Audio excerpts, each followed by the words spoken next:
નમસ્કાર વિદ્યાર્થી મિત્રો, હું શ્રેયસ વિદ્યાલયથી કિરણબેન. આજે આપણે ધોરણ 12 કોમર્સ ગુજરાતી માધ્યમ વિષય અર્થશાસ્ત્ર વિષયાંક પ્રકરણ 2 વૃદ્ધિ અને વિકાસના નિર્દેશકો પાર્ટ 5. તો મિત્રો, હવે આપણે જીવનની ભૌતિક ગુણવત્તા અને તેના આંક વિશે વિસ્તૃત સમજૂતી મેળવીશું. જે આર્થિક વિકાસના નિર્દેશકો આપણે જોઈ ગયેલા, બરાબર. કયા કયા જોઈ ગયેલા? તો કે રાષ્ટ્રીય આવકનો વૃદ્ધિ દર, માથાદીઠ આવકનો વૃદ્ધિ દર, અને હવે નંબર 3 જીવનની ભૌતિક ગુણવત્તા અને તેના આંક વિશે વિસ્તૃત સમજૂતી મેળવીશું. વિકાસના નિર્દેશકોમાં આપણે રાષ્ટ્રીય આવકનો વૃદ્ધિ દર, માથાદીઠ આવકનો વૃદ્ધિ દર જોઈ ગયા. ત્યાર પછી નંબર 3 જીવનની ભૌતિક ગુણવત્તા અને આંક, PQLI. PQLI એટલે શું? તો કે ફિઝિકલ ક્વોલિટી લાઈફ ઇન્ડેક્સ, એટલે કે જીવનની ભૌતિક ગુણવત્તાનો આંક.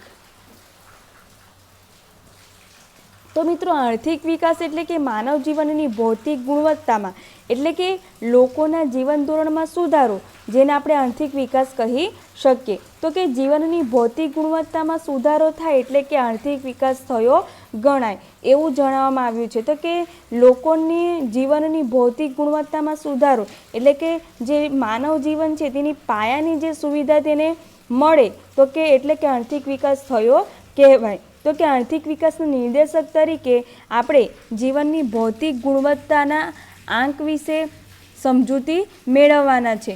તો કે એ પહેલાં આર્થિક વિકાસ એટલે શું? તો કે માનવ જીવનની ભૌતિક ગુણવત્તામાં સુધારો એટલે કે લોકોના જીવન ધોરણમાં સુધારો, જેને આપણે આર્થિક વિકાસ કહીએ છીએ. લોકોના જીવન ધોરણમાં ક્યારે સુધારો થાય? તો કે તેને પાયાની જરૂરિયાત સંતોષાય ત્યારે તેના જીવન ધોરણમાં સુધારો થાય છે. હવે પાયાની જરૂરિયાતમાં રોટી, કપડાં ઓર મકાન, બરાબર, એ ઉપરાંત શિક્ષણ અને આરોગ્યનો પણ સમાવેશ કરવામાં આવ્યો છે. તો કે માનવ જીવનની ભૌતિક ગુણવત્તા વિવિધ વસ્તુઓ અને સેવાઓના વપરાશના ધોરણો પર આધારિત છે. હવે જે ભૌતિક ગુણવત્તા છે તે વિવિધ વસ્તુઓ અને સેવાઓના વપરાશના ધોરણો પર આધારિત છે. હવે જે માનવ જીવન છે તે પણ આપણે જોઈએ તો કે અલગ અલગ સ્તરોમાં વિભાજિત થયેલું છે. એટલે કે અલગ અલગ વ્યક્તિની અલગ અલગ જરૂરિયાત, તો કે એના વપરાશના ધોરણ પર આધારિત છે. એટલે કે તે કઈ વસ્તુનો વપરાશ કરે છે, તે કઈ સેવાનો વપરાશ કરે છે, તેના ધોરણો પર આધારિત છે. તેથી વપરાશના ધોરણો કે જીવન ધોરણને જીવનની ગુણવત્તા કહેવાય છે. તો કે હવે વપરાશના ધોરણો એટલે શું? તો કે વપરાશના ધોરણો એટલે કે વપરાશમાં લેવાયેલ ખોરાક, બળતર તથા અન્ય બિનટકાઉ વસ્તુઓ, એટલે કે તે વપરાશમાં કયા પ્રકારનો ખોરાક લે છે, કયા પ્રકારની ટકાઉ કે બિનટકાઉ વસ્તુઓનો વપરાશ કરે છે, બરાબર. ત્યાર પછી તે કયા પ્રકારની સેવાઓનો વપરાશ કરે છે, એ બધા જે ધોરણો છે તેને વપરાશના ધોરણો કહેવામાં આવે છે. તો કે વપરાશના ધોરણો કે જીવન ધોરણને જીવનની ગુણવત્તા કહેવાય છે. દેશના લોકોનું જીવન ધોરણ ઊંચું જાય તો જીવનનો ભૌતિક સુધારો થયો કહેવાય. તો કે આ રીતે દેશના લોકોનું જીવન ધોરણ ઊંચું જાય એટલે કે જીવનનો ભૌતિક સુધારો થયો કહેવાય, એટલે કે આર્થિક વિકાસ પણ થયો કહેવાય. તો આ રીતે જીવનની ભૌતિક ગુણવત્તા એટલે શું એ વિશે આપણે વિસ્તૃત સમજૂતી મેળવી. ત્યાર પછી જીવનની ભૌતિક ગુણવત્તામાં કઈ કઈ બાબતોનો સમાવેશ થાય છે તે વિશે જોઈશું. મહત્વનો મુદ્દો, જીવનની ભૌતિક ગુણવત્તામાં સમાવિષ્ટ થતી બાબતો. તો કે લોકોના જીવન ધોરણમાં સુધારો થયો છે તે બાબત જાણવા માટે આ જે 10 બાબતો છે તો કે એનો સમાવેશ કરવામાં આવ્યો છે. નંબર 1 ખોરાક, બરાબર. તો કે કેટલી કેલેરી, કેટલો પ્રોટીન અને કેટલી ચરબીવાળો ખોરાક તેને મળે છે. તો કે એવા પ્રકારનો જે ખોરાક છે તો તે એને મળતો હોય તો તેનું જીવન ધોરણ કેવું છે? સારું છે એમ કહેવાય. નંબર 2 આરોગ્ય અને તબીબી સેવાઓ. તો કે આરોગ્ય અને તબીબી સેવાઓનો સમાવેશ પણ જીવનની ભૌતિક ગુણવત્તામાં કરવામાં આવે છે. તો કે વસ્તી દીઠ ડૉક્ટરોનું પ્રમાણ, બરાબર, એ અનુસાર તેને કયા પ્રકારની આરોગ્યને લગતી સેવાઓ મળે છે તો તે બાબતોનો સમાવેશ જીવનની ભૌતિક ગુણવત્તામાં થાય છે. નંબર 3 રહેઠાણ અને કપડાં, એટલે કે રહેઠાણમાં પણ ઓરડાની સંખ્યા, ઓરડા દીઠ સરેરાશ કેટલી વ્યક્તિઓ રહે છે, બરાબર, રહેઠાણમાં. તો કે આ રીતે રહેઠાણમાં ઓરડાની સંખ્યા અને એ ઓરડા દીઠ કેટલી વ્યક્તિઓ રહે છે, તો એનો સમાવેશ જીવનની ભૌતિક ગુણવત્તામાં થાય છે. નંબર 4, શિક્ષણ અને મનોરંજન. તો કે કેટલી વસ્તીને પ્રાથમિક શિક્ષણ, માધ્યમિક શિક્ષણ, ઉચ્ચ શિક્ષણ મળે છે. ત્યાર પછી ટીવી, થિયેટર્સ વગેરે પ્રકારની સેવાઓ મળે છે. તો આ બધી બાબતોનો સમાવેશ જીવનની ભૌતિક ગુણવત્તામાં થાય છે. ત્યાર પછી નંબર 5, પરિવહન અને માહિતી પ્રસારણની સેવાઓ. તો કે માહિતી પરિવહન એટલે કે વસ્તી દીઠ રસ્તા, રેલવેની સેવાઓ, બરાબર, તેની લંબાઈ અને ટેલિફોનની સેવાઓ, પ્રસારણની સેવા એટલે કે ટેલિફોનની સેવા, આ પ્રકારની સેવા તેને મળે છે. બરાબર. હવે અત્યારે તો ટેલિફોનના જગ્યાએ શું આવી ગયું? મોબાઈલ. તો કે આજે દરેક વ્યક્તિ પાસે મોબાઈલ છે. બરાબર. તો કે આ રીતે પરિવહન અને માહિતી પ્રસારણની સેવાઓ તેને મળે છે. તો કે હા, પરિવહન એટલે કે રેલવે રસ્તાની લંબાઈ, બરાબર. ત્યાર પછી માહિતી પ્રસારણની સેવાઓમાં ટેલિફોનની સેવાઓ, બરાબર. ત્યાર પછી નંબર 6, ઉર્જા શક્તિ. તો કે તેની વીજળીની સુવિધા પ્રાપ્ત થાય છે. નંબર 7, પીવાનું ચોખ્ખું પાણી. પીવા માટે દેશની જે વસ્તી છે તેને શુદ્ધ પીવાનું પાણી મળી રહે છે. નંબર 8, સરેરાશ આયુષ્ય. તે કેટલા વર્ષનું આયુષ્ય વધુમાં વધુ ભોગવી શકે છે. બરાબર. ત્યાર પછી નંબર 9, બાળ મૃત્યુનું પ્રમાણ. તો કે બાળ મૃત્યુનું પ્રમાણ કેટલું છે? વધારે છે, ઓછું છે? નંબર 10, ડ્રેનેજની સુવિધા. તો કે આ પ્રકારની જે સુવિધા છે તે તેને મળે છે. જો મળતી હોય તો જીવનની ભૌતિક ગુણવત્તા સારી છે એમ કહેવાય. લોકોનું જીવન ધોરણ ઊંચું છે એમ કહેવાય. આર્થિક વિકાસ થઈ રહ્યો છે એમ કહેવાય. બરાબર. આર્થિક વિકાસ પણ કેવો છે? સારો છે એમ કહી શકાય. તો કે આ પ્રકારની જો સુવિધા તેને મળતી હોય અને આ 10 બાબતોમાં જો સુધારો થઈ રહ્યો હોય તો દેશમાં માનવ જીવનની ભૌતિક ગુણવત્તામાં સુધારો થઈ રહ્યો છે એમ કહેવાય. ત્યાર પછી જીવનની ભૌતિક ગુણવત્તાનો આંક એટલે કે ફિઝિકલ ક્વોલિટી લાઈફ ઇન્ડેક્સ. તો કે આપણે જે રાષ્ટ્રીય આવક અને માથાદીઠ આવક જોઈ ગયા. બરાબર. તો કે તેના આધારે આર્થિક વિકાસ માપી શકાય છે, પરંતુ તેની કેટલીક મર્યાદાઓ છે. બરાબર. જે દેશની વધતી આવક છે તે અમુક લોકોના હાથમાં જ કેન્દ્રિત થાય છે. એટલે કે દેશની જે આવક વધી રહી છે, બરાબર, તો તે દેશના તમામ લોકોને મળતી નથી. તો કે આપણે ત્યાં પણ ધનિક વર્ગ, મધ્યમ વર્ગ અને ગરીબ વર્ગ જોવા મળે છે. તો કે દેશનો વિકાસ એવો હોવો જોઈએ જે ગરીબોના જીવન ધોરણને ઊંચું લાવે. બરાબર. નાગરિકની જે પ્રાથમિક જરૂરિયાત છે તે સંતોષાય. તો કે આ બાબતને ધ્યાનમાં રાખીને ડેવિસ મોરિસે જીવનની ભૌતિક ગુણવત્તાનો આંક રજૂ કર્યો છે, જેને આપણે PQLI તરીકે ઓળખીએ છીએ. તો કે આ રીતે દેશની જે વધતી વસ્તી છે તે અમુક જ લોકોના હાથમાં કેન્દ્રિત થઈ છે. તો કે તે વિકાસ નથી. તો કે સાચો વિકાસ એ શું છે? તો કે દેશના જે ગરીબ લોકો છે એમનું જીવન ધોરણ કેવું ઊંચું આવવું જોઈએ. એમની પ્રાથમિક જરૂરિયાતો છે રોટી, કપડાં, મકાન, ને અત્યારે તો શિક્ષણ અને આરોગ્યનો પણ સમાવેશ થયો છે. તો કે એ પ્રકારની જરૂરિયાત સંતોષાવી જોઈએ એવું કોણ કહે છે? તો કે ડેવિસ મોરિસે એ પ્રકારનો આંક રજૂ કર્યો છે. બરાબર. જેને આપણે PQLI એટલે કે જીવનની ભૌતિક ગુણવત્તાના આંક ફિઝિકલ ક્વોલિટી લાઈફ ઇન્ડેક્સ તરીકે ઓળખીએ છીએ. તો કે આ જે આંકમાં માનવ જીવનના ભૌતિક ગુણવત્તામાં સુધારાને આર્થિક વિકાસ ગણવામાં આવ્યો છે. એટલે કે માનવ જીવનની જે ભૌતિક ગુણવત્તામાં સુધારો થાય એટલે કે આર્થિક વિકાસ.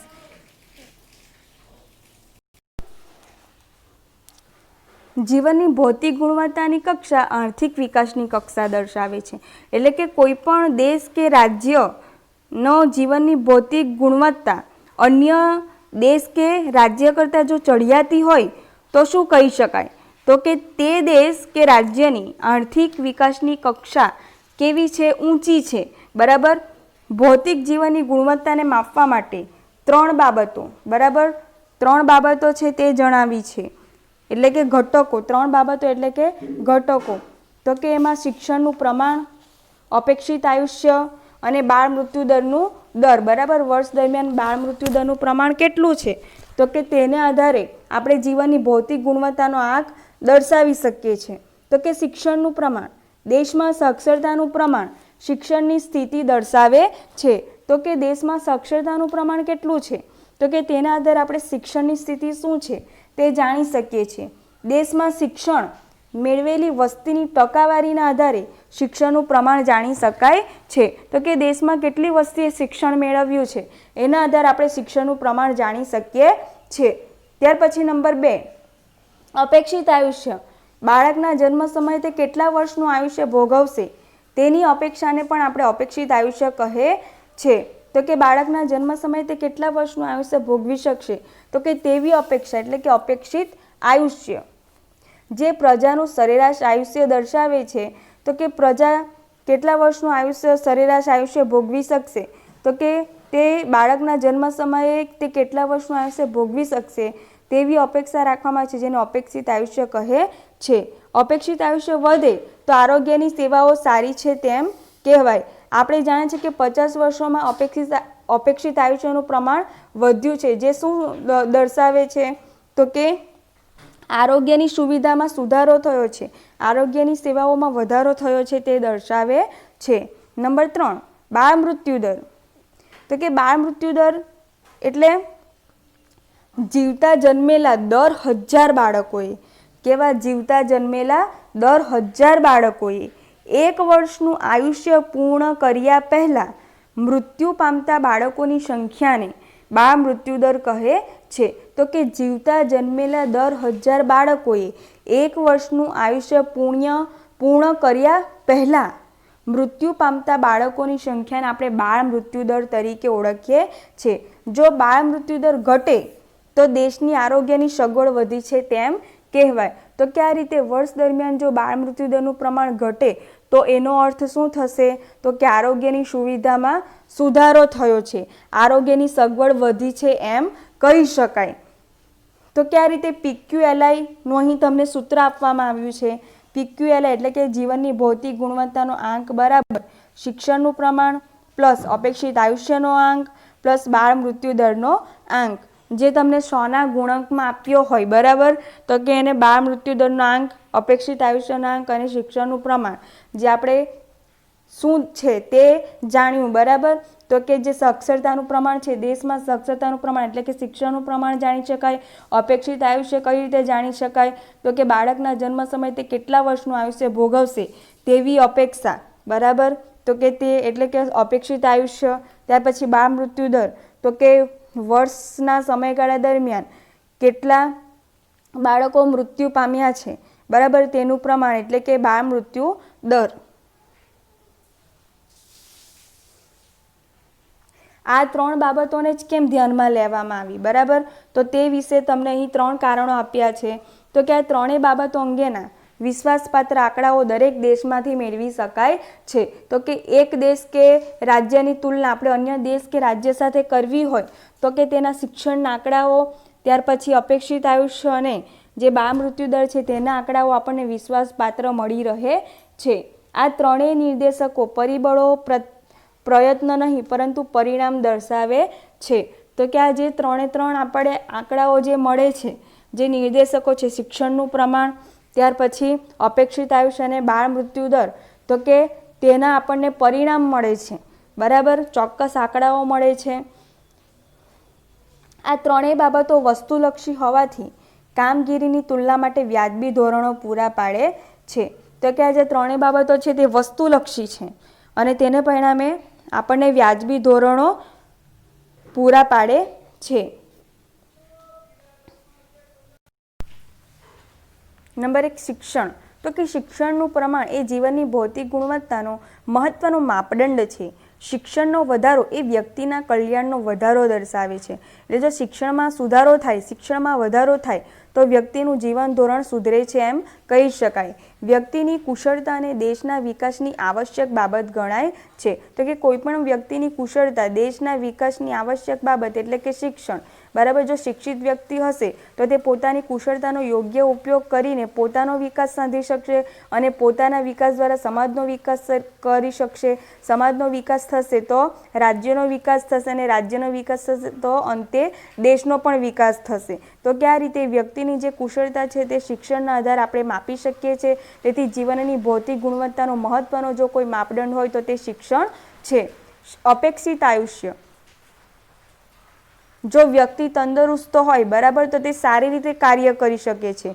તો કે અપેક્ષિત આયુષ્ય સામાજિક પરિસ્થિતિ અને સુખાકારીનું પ્રતિબિંબ છે. અપેક્ષિત આયુષ્યનો વધારો, તો કે સામાજિક પરિસ્થિતિ અને સુખાકારીનું પ્રતિબિંબ એટલે કે અપેક્ષિત આયુષ્યનો વધારો. આપણે અપેક્ષિત આયુષ્ય બરાબર એટલે કે સમાજની પરિસ્થિતિ, સામાજિક પરિસ્થિતિ અને સુખાકારીનું પ્રતિબિંબ છે. પોષણ, તબીબી સારવાર તથા પર્યાવરણીય સંજોગોનું પરિણામ કે પ્રતિબિંબ છે. તો કે આપણને પોષણયુક્ત ખોરાક મળી રહે બરાબર, તબીબી સારવાર યોગ્ય પ્રમાણમાં મળી રહે અને પર્યાવરણીય વાતાવરણ જો આપણને યોગ્ય મળી રહે તો કે એને પરિણામે આપણા અપેક્ષિત આયુષ્યમાં વધારો થાય છે. જે શું દર્શાવે છે તો કે આર્થિક વિકાસ એટલે કે જીવનની ભૌતિક ગુણવત્તામાં સુધારો થયો હોવાનું દર્શાવે છે. ત્યાર પછી બાળ મૃત્યુ દર એટલે કે સામાજિક પરિસ્થિતિ અને સુખાકારીનું પ્રતિબિંબ છે.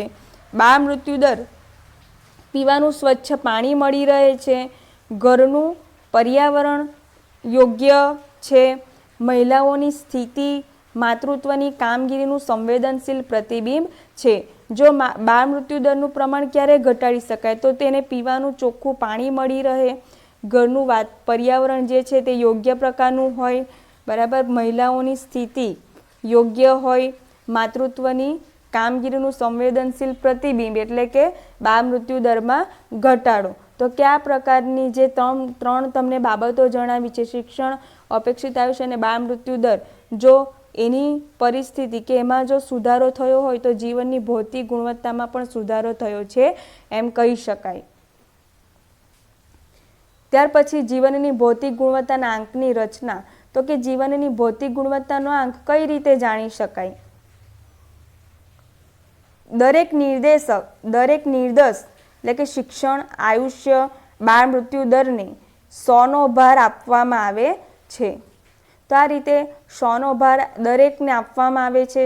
જે આપણા જીવનની ભૌતિક ગુણવત્તાના જે નિર્દેશકો છે, શિક્ષણ, અપેક્ષિત આયુષ્ય અને બાળ મૃત્યુ દર, તેને 100નો ભાર આપવામાં આવે છે. એટલે 100 વડે ગુણવામાં આવે છે બરાબર. શિક્ષણનું પ્રમાણ ગુણ્યા 100, અપેક્ષિત આયુષ્યનું પ્રમાણ ગુણ્યા 100, બાળ મૃત્યુ દરનું પ્રમાણ ગુણ્યા 100 બરાબર, ભાગ્યા 3 બરાબર. એને 3 વડે ભાગવામાં આવે છે, ભાગ્યા 3. તો એ રીતે 3 વડે ભાગવામાં આવે છે. ત્યાર પછી આપણે જે 100 વડે ગુણ્યા હોય છે બરાબર, એ દરેકમાં 100 છે એટલે 100ને આપણે કોમન તરીકે કાઢવામાં આવે. એટલે કે 100 બ્રેકેટમાં શિક્ષણનું પ્રમાણ પ્લસ અપેક્ષિત આયુષ્યનું પ્રમાણ પ્લસ બાળ મૃત્યુ દરનું પ્રમાણ ભાગ્યા 3. તો આ રીતે એનું એક સૂત્ર તૈયાર થાય છે બરાબર.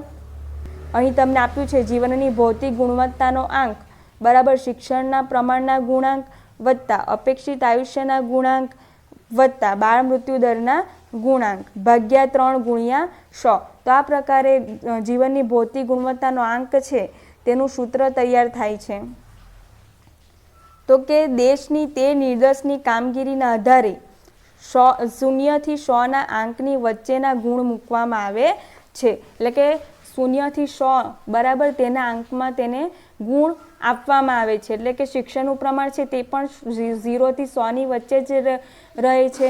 ત્યાર પછી આયુષ્યનું પ્રમાણ છે તે પણ 0 થી 100ની વચ્ચે જ રહે છે અને બાળ મૃત્યુદરનું પ્રમાણ છે તે પણ 0 થી 100ની વચ્ચે જ રહે છે. આ 3 બાબતોમાં એ દેશને મળેલા ગુણોનો સરવાળો થાય છે. તો કે જે તે દેશને જે ગુણો મળેલા હોય છે તેનો સરવાળો કરવામાં આવે છે. એટલે કે શિક્ષણનું પ્રમાણ પ્લસ આયુષ્યનું પ્રમાણ પ્લસ બાળ મૃત્યુદરનું પ્રમાણ.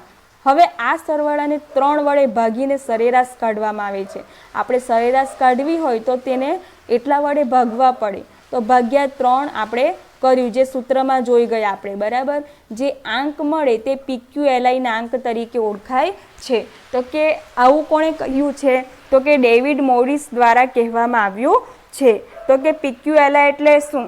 તો કે શિક્ષણના પ્રમાણના ગુણાંક પ્લસ અપેક્ષિત આયુષ્યના ગુણાંક પ્લસ બાળ મૃત્યુ દરના ગુણાંક ભાગ્યા 3 ગુણ્યા 100. ત્યાર પછી કેટલીક મહત્વની બાબતો છે. નંબર 1, જેમ દેશનો PQLI 100ની નજીક તે દેશની ઉપયુક્ત 3 બાબતોમાં કામગીરી ઉત્તમ છે એમ કહી શકાય. જેમ સોની નજીક હોય, બરાબર, નિર્દેશ તો કે તો જે નિર્દેશક છે તેની કામગીરી કેવી છે, સારી છે એમ કહેવાય. ત્યાર પછી જેમ દેશનો PQLI શૂન્યની નજીક, તે દેશની ઉપયુક્ત 3 બાબતોમાં કામગીરી ઉતરતી કક્ષાની છે તેમ કહેવાય. એટલે કે 100ની નજીક હોય તો કામગીરી કેવી કહેવાય, ઉત્તમ કહેવાય. અને શૂન્યની નજીક હોય તો કામગીરી કેવી કહેવાય, ઉતરતી કક્ષાની, એટલે કે નબળી કામગીરી કહેવાય. શિક્ષણની કામગીરી, ત્યાર પછી અપેક્ષિત આયુષ્ય છે એટલે કે આરોગ્યની કામગીરી કેવી કહેવાય, ઉતરતી કક્ષાની. શૂન્યની નજીક હોય તો, અને 100ની નજીક હોય તો કેવી, ઉત્તમ કક્ષાની કહી શકાય. PQLI 0 થી 100ની વચ્ચે હોઈ શકે છે, બરાબર. તો કે અહીં તમને વિકલ્પમાં પણ પૂછાય, બરાબર. PQLI બરાબર 0 થી 100ની વચ્ચે હોઈ શકે છે. PQLI એટલે કે જીવનની ભૌતિક ગુણવત્તાનો આંક. PQLIના આંકથી એક જ દેશના 2 રાજ્યો કે 2 જુદા જુદા દેશોની તુલના થઈ શકે છે. તો કે આ રીતે આપણે તેની સમજૂતીમાં જોઈ ગયા, બરાબર. તો કે કોઈ પણ દેશ હોય, રાજ્ય હોય, તો તે અન્ય દેશ કે રાજ્ય સાથે તુલના કરી શકે. એ માટે PQLIનો આંક ખૂબ જ જરૂરી છે. જેમ PQLIનો આંક વધારે ઊંચો, તેમ દેશનો આર્થિક વિકાસ વધારે કે ઊંચો છે એમ કહી શકાય. જેમ PQLIનો આંક નીચો, તેમ દેશનો આર્થિક વિકાસ નીચો છે તેમ કહી શકાય. તો કે આ રીતે જીવનની ભૌતિક ગુણવત્તાના આંકના આધારે આપણે દેશનો આર્થિક વિકાસ વધારે કે ઓછો, એટલે કે આર્થિક વિકાસ ઊંચો કે નીચો છે તેમ જાણી શકીએ છીએ. તો કે આ મહત્વની બાબતોમાં આપણે ધ્યાન રાખવાનું છે. PQLI 100ની નજીક હોય તો ઉત્તમ કક્ષાનો, PQLI 0ની નજીક હોય તો ઉતરતી કક્ષાનો, PQLI 0 થી 100ની વચ્ચે જ હોઈ શકે છે. PQLIના આધારે એક દેશ અન્ય દેશ સાથે, એક રાજ્ય બીજા રાજ્યો સાથે તુલના કરી શકે છે. ત્યાર પછી જીવનની ભૌતિક ગુણવત્તાના આંકની સકારાત્મક બાબતો, તો એમાં આપણે જોઈશું. નંબર 1, PQLIમાં માનવ જીવનના ધોરણને સ્પર્શતા શિક્ષણ અને આરોગ્ય જેવી બાબતોનો સમાવેશ થાય છે. એટલે કે જીવનની ભૌતિક ગુણવત્તાના જે મહત્વની બાબતો છે તેમાં શિક્ષણ અને આરોગ્યને સ્થાન આપવામાં આવ્યું છે. તો કે જે માનવ જીવનના જે પાયાની જરૂરિયાત છે તેમાં શિક્ષણ અને આરોગ્ય, બરાબર, ખોરાક, ત્યાર પછી રહેઠાણ, અને આપણે જોઈએ તો કે રહેઠાણ, ત્યારબાદ શિક્ષણ અને આરોગ્યને પણ સ્થાન આપવામાં આવ્યું છે. માથાદીઠ આવકના નિર્દેશક કરતાં PQLI ચડિયાતા છે. નંબર 2માં માથાદીઠ આવકના નિર્દેશક કરતાં PQLI એટલે કે જીવનની ભૌતિક ગુણવત્તાનો આંક ચડિયાતો છે. શા માટે? કારણ કે એમાં શિક્ષણનું પ્રમાણ, અપેક્ષિત આયુષ્ય અને બાળ મૃત્યુ દરના પ્રમાણને ધ્યાનમાં લીધા છે. એટલે કે શિક્ષણ અને આરોગ્યને ધ્યાનમાં લેવામાં આવ્યા છે.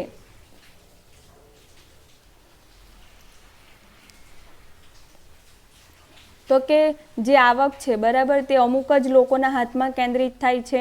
પરંતુ આપણે જોઈએ તો કે જે દેશના ગરીબ લોકો છે એમની જીવન ધોરણમાં પણ સુધારો થવો જોઈએ. એટલા માટે PQLI એ માથાદીઠ આવકના નિર્દેશક કરતાં ચડિયાતા છે. નંબર 3, આર્થિક વિકાસના નિર્દેશક તરીકે PQLI એટલે કે જીવનની ભૌતિક ગુણવત્તાનો આંક રાષ્ટ્રીય આવક અને માથાદીઠ આવક કરતાં ઓછી મર્યાદાવાળા છે, બરાબર. PQLI એટલે કે જીવનની ભૌતિક ગુણવત્તાના આંકની મર્યાદા કેવી છે, પ્રમાણમાં ઓછી છે. જે રાષ્ટ્રીય આવક અને માથાદીઠ આવકમાં મર્યાદા આપણે જોઈ ગયા, બરાબર, જે જીવનની ભૌતિક ગુણવત્તાના આંકમાં ઓછી છે. નંબર 4, PQLIથી જુદા જુદા દેશોના જૂથો, એક જ દેશના વિવિધ રાજ્યોની તુલના થઈ શકે છે. તો કે આ રીતે આપણે જુદા જુદા દેશો તેમજ જુદા જુદા જે રાજ્યો છે એમના વચ્ચે, એક જ દેશના જે જુદા જુદા રાજ્યો છે એમના વચ્ચે તુલના કરી શકીએ છીએ PQLIથી. શહેરી ગ્રામીણ સ્ત્રી પુરુષના PQLI બનાવી તેમની તુલના પણ થઈ શકે છે. હવે દેશના જે PQLI છે તેમાંથી આપણે શહેરી અને ગ્રામીણ, બરાબર, શહેરી વિસ્તાર અને ગ્રામીણ વિસ્તારના PQLI, ત્યાર પછી તેમાં પણ સ્ત્રી અને પુરુષના PQLI, બરાબર. શહેરમાં તો કે શહેરમાં સ્ત્રી અને પુરુષોના PQLI અને ગ્રામીણમાં સ્ત્રી અને પુરુષના PQLI, બરાબર, તેના દ્વારા આપણે તુલના કરી શકીએ છીએ.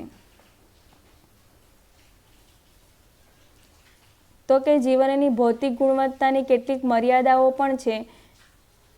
નંબર 1, માત્ર 3 જ બાબતોનો સમાવેશ કર્યો છે અને આ 3 જ બાબતોના આધારે સચોટતાથી દેશોનો વિકાસ થયો છે કે નહીં તે કહી શકાય નહીં.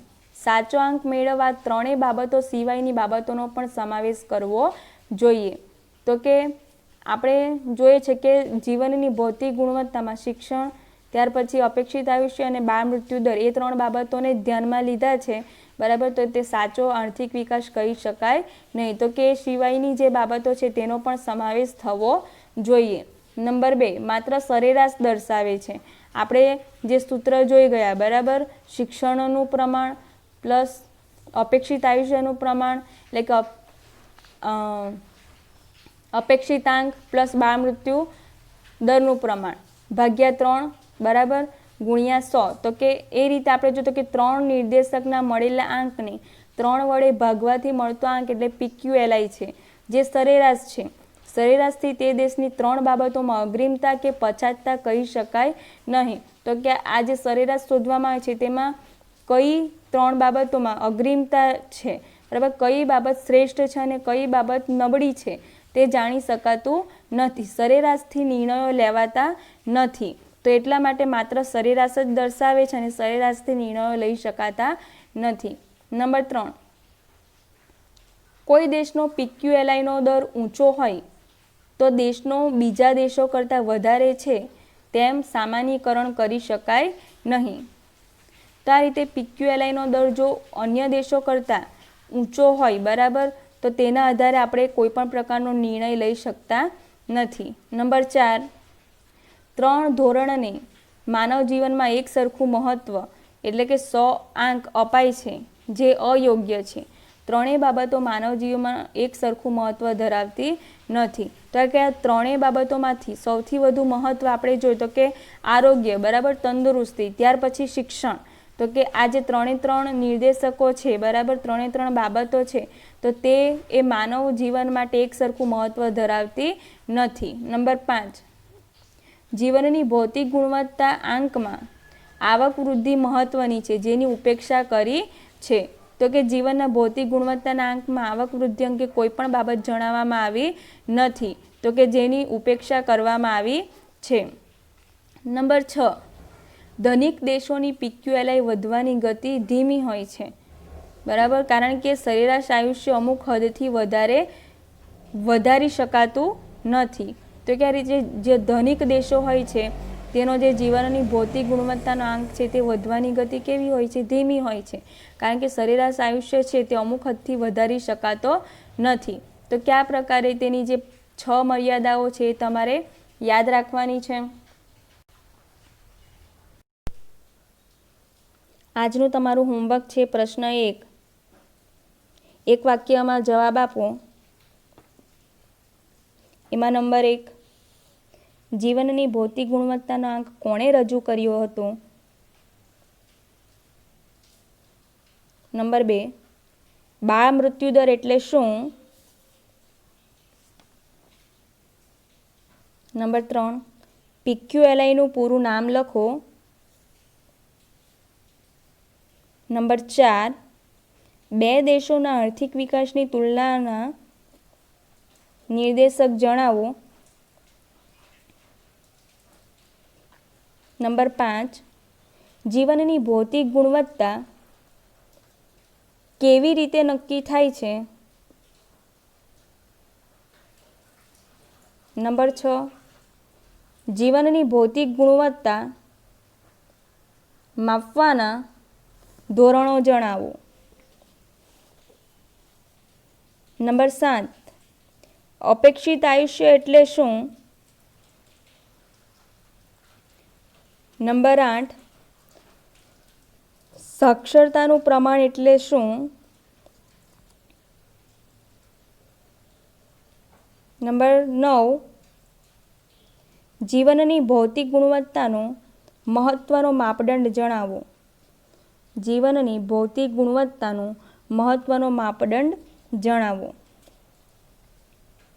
નંબર 10, જીવનના ભૌતિક ગુણવત્તાના આંકનું મહત્તમ મૂલ્ય કેટલું છે? જીવનના ભૌતિક ગુણવત્તાના આંકનું મહત્તમ મૂલ્ય કેટલું છે? નંબર 11, PQLI શૂન્યની નજીક શું સૂચવે છે? નંબર 12, જીવનની ભૌતિક ગુણવત્તા આંકમાં શું મહત્વનું છે? પ્રશ્ન 2, ટૂંકમાં ઉત્તર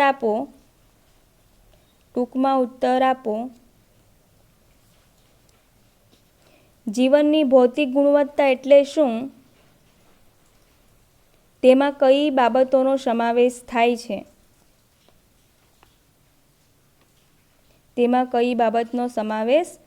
છે? નંબર 2, જીવનની ભૌતિક ગુણવત્તાના આંકની મર્યાદા ટૂંકમાં સમજાવો. પ્રશ્ન 3, વિસ્તારપૂર્વક ઉત્તર આપો. એમાં નંબર 1, આર્થિક વિકાસના નિર્દેશક તરીકે જીવનની ભૌતિક ગુણવત્તામાં સુધારણાના આંક વિશે સમજાવો. થેન્ક યુ વિદ્યાર્થી મિત્રો.